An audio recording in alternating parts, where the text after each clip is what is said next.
그날 저의 엄마가 세상을 떠났습니다. 모든 게 순식간이었고 아무 생각도 들지 않았습니다. 그런데 장례식장에서 저는 또 한 번 무너졌습니다. 시어머니는 장례식장에 오지 않았습니다. 남편은 아무 말도 하지 않았고 그저 고개만 숙이고 있었습니다. 그날 이후 제 결혼도 끝나버렸습니다. 안녕하세요. 저는 40대 중반의 여성입니다. 남편과 결혼한 지는 10년 정도 되었습니다. 저희는 평범한 부부처럼 지내왔고 큰 다툼 없이 살아왔습니다. 남편은 조용하고 무난한 성격이었고 처음엔 믿음직스러웠습니다. 시어머니 역시 초반엔 저를 따뜻하게 대했습니다. 하지만 시간이 지나면서 시어머니는 점점 모든 일을 자기 기준으로 판단했습니다. 저는 그저 며느리일 뿐 진짜 가족은 아니었습니다. 저희 엄마는 평소 혈압이 많이 높았습니다. 약을 복용하며 꾸준히 관리하고 계셨지만 어느 날 아침 평소와 다르다며 심한 두통을 호소하셨습니다. 그리고 그날 갑자기 쓰러지셨다는 연락을 받았습니다. 급히 병원으로 달려갔지만 검사 결과는 뇌출혈이었습니다.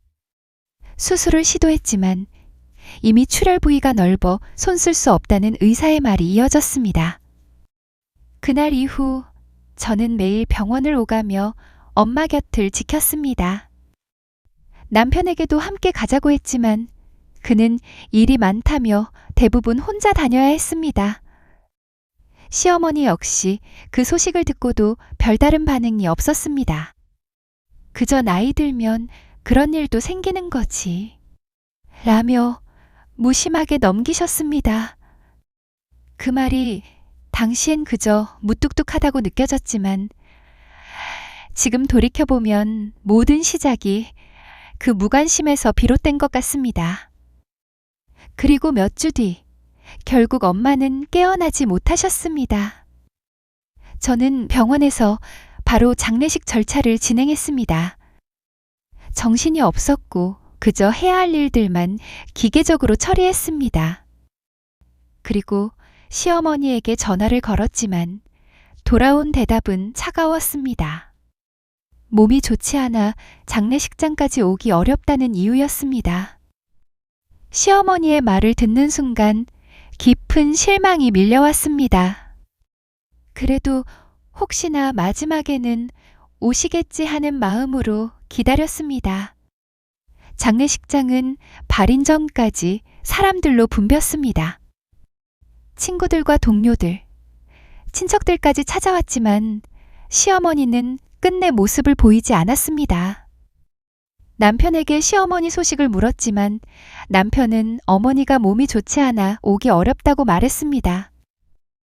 그 한마디가 전부였습니다. 남편은 조문객을 맞이하느라 분주한 척했고 저를 바라보지도 않았습니다. 저는 엄마의 영정 앞에서 눈물을 흘리면서도 속이 끓어올랐습니다. 결국 엄마를 보내는 마지막 순간에도 그 집 사람들은 한 명도 오지 않았습니다. 그날 밤 장례식장 빈 방에서 저는 결혼이란 게 뭘까 생각했습니다. 함께 살아도 마음이 하나가 아닐 수 있다는 걸 그때 처음 느꼈습니다. 장례를 마치고 집에 돌아왔을 때 남편은 평소처럼 TV를 켜고 앉아 있었습니다.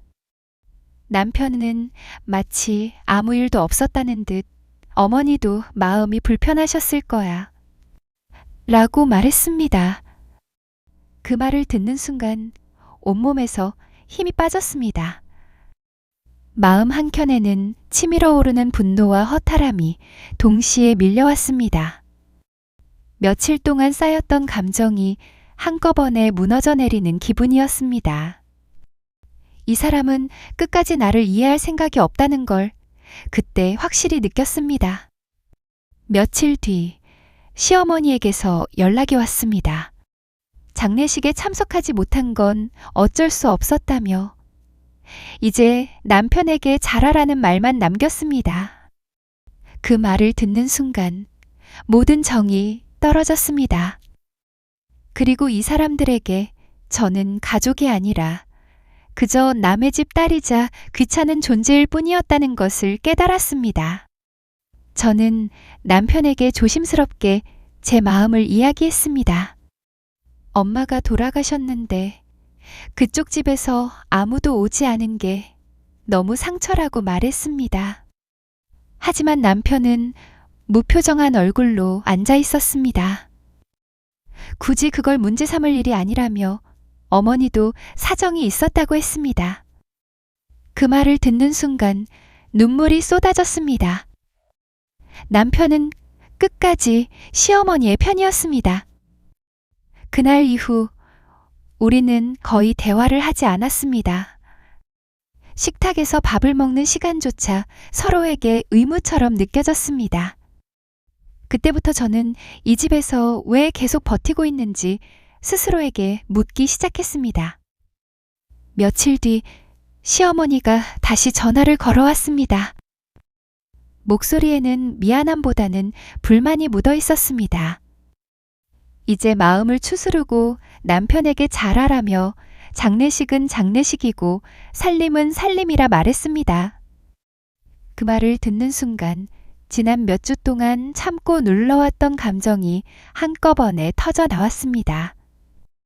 장례식 내내 혼자 감당했던 일들과 아무 말 없이 TV만 보던 남편, 그리고 끝까지 책임 한 번 지지 않던 시어머니까지 그 모든 순간이 머릿속을 스쳐 지나갔습니다.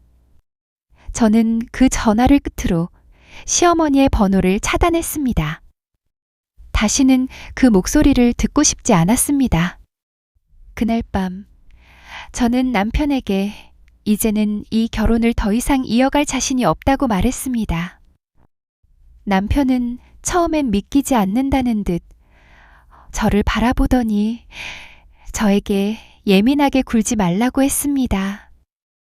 어머니가 일부러 그런 게 아니라 몸이 안 좋아서 그런 거니까 그냥 넘어가자고 했습니다. 저는 이제 그런 말조차 귀에 들어오지 않았고 이미 저희의 관계는 끝났다는 걸 확신했습니다. 저는 대답하지 않았습니다. 말로 바꿀 수 있는 건 아무것도 없었으니까요. 저는 그 길로 집을 나왔습니다. 더 이상 눈치 보며 살고 싶지 않았습니다. 며칠 뒤 변호사를 찾아가 서류를 작성했고 남편은 저를 끝까지 붙잡지 않았습니다. 이혼 서류에 도장을 찍던 순간 저는 이상하게 마음이 편했습니다. 엄마를 보내던 그날 이미 제 결혼도 끝나 있었던 것 같습니다. 지금은 혼자 지내고 있습니다. 엄마의 기일이 되면 조용히 찾아가 인사드립니다. 시어머니가 오지 않았던 그날의 일은 제게 큰 깨달음을 남겼습니다. 가족이란 함께 아파해줄 수 있는 사람으로 완성된다는 것을 말이죠. 구독과 좋아요 부탁드립니다. 감사합니다.